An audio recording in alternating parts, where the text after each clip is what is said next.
Benefits of school counseling, a guide for parents. Hello smart parents, parenting की पाठशाला में आपका बहुत स्वागत है।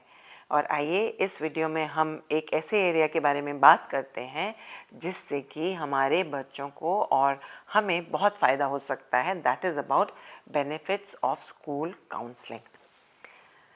क्या आप वो पेरेंट हैं जो सोचते हैं कि I will need help from school counselling अगर मेरा बच्चा किसी भी एकेडमिकली या इमोशनली स्ट्रगल कर रहा है? तो इस सोच को यहीं पे रोक दीजिए। Counselling is a support for all children, यानी कि काउंसलिंग सपोर्ट को लेकर हम अपने सभी बच्चों की मदद कर सकते हैं, helping them evolve as more fulfilled and better achieving children, यानी कि being the best version of themselves. तो देखते हैं काउंसलिंग जर्नी शुरू कैसे होती है। एवरीडे रूटीन में जब बच्चे आपके पास लौट कर आते हैं और आप उनसे बात करते हैं, एंड इफ़ यू फाइंड कि कुछ पैटर्न उनके बिहेवियर में उभर कर आ रहे हैं जिनका जवाब आपके पास नहीं है। For example, if the child is continuously performing low in academics, उसके मार्क्स हर वक्त कम आ रहे हैं, आपने सारी कोशिश कर ली उसके बावजूद भी, और बच्चे घर आके रोज़ आपको बता रहे हैं कि मेरी अपने पेयर ग्रुप में लड़ाई होती है regularly, that is another cause of concern. या फिर बच्चा स्कूल जाना ही नहीं चाहता, they are not happy to go.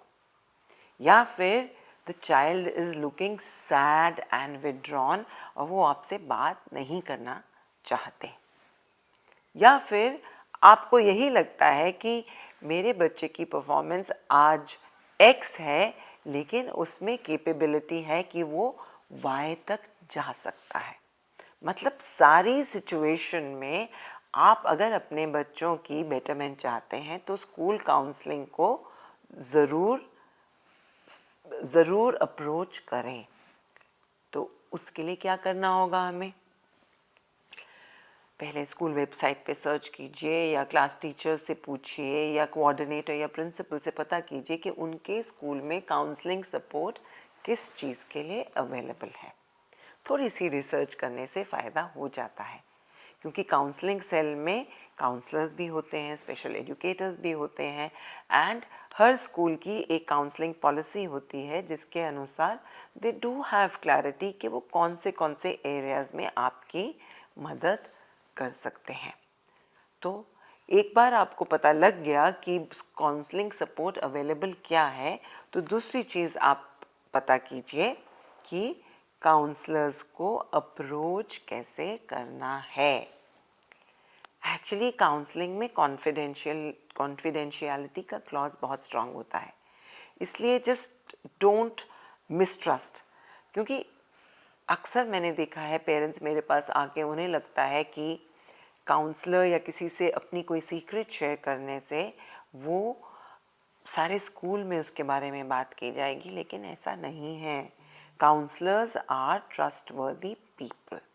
Then इसको ज़रूर इस चीज़ पे विश्वास कीजिए एंड रेफरल सिस्टम को फिगर आउट करके उसके अनुसार आप ईमेल लिख सकते हैं या डायरेक्टली काउंसलर को अप्रोच कर सकते हैं, और you can send the request to the class teacher as the need arises and whatever is the system of the school.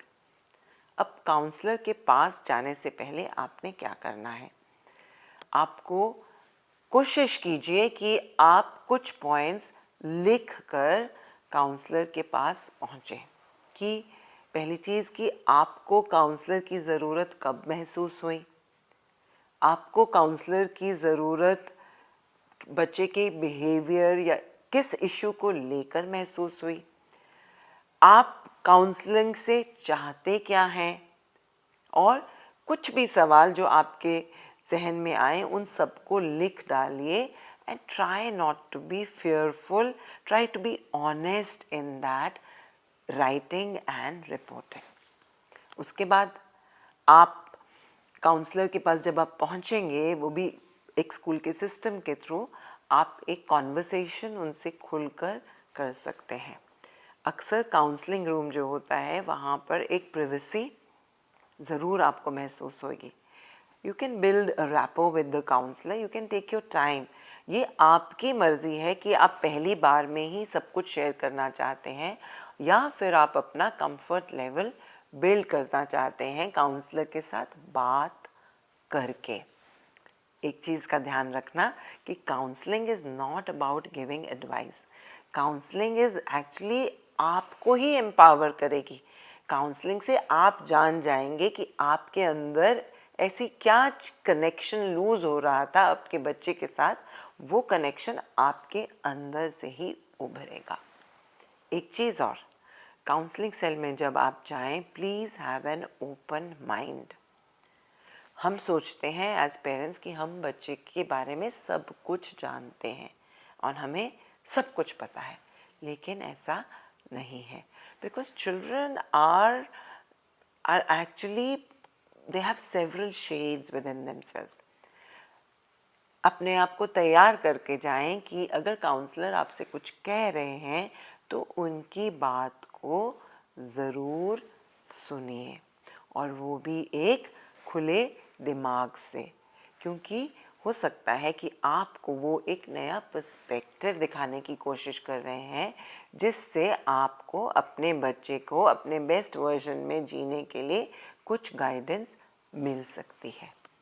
एक टाइम और है जब काउंसलिंग बहुत मदद करती है स्कूल में, और वो है if you are going through some temporary kind of trauma in the family.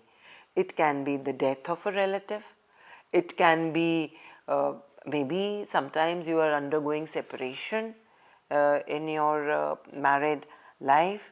कोई भी घर में ऐसा ट्रोमैटिक या डिस्टर्ब्ड एक्सपीरियंस आपको महसूस हो रहा है and you looking for emotional support, उसमें काउंसलिंग आपकी मदद ज़रूर और ज़रूर करेगी।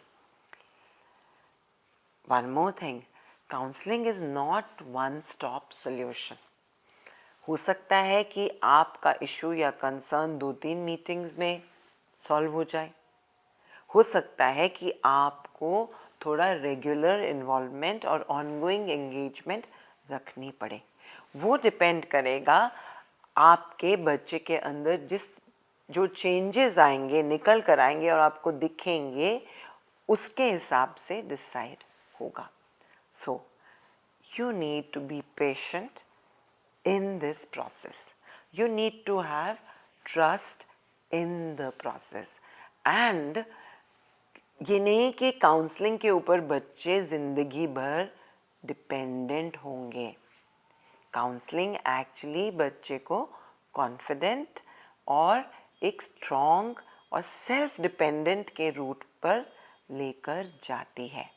तो इन चीज़ों का आप ध्यान रखिए and follow these simple small steps, जिससे आप काउंसलिंग सपोर्ट ले सकते हैं for your child to be the best version of themselves.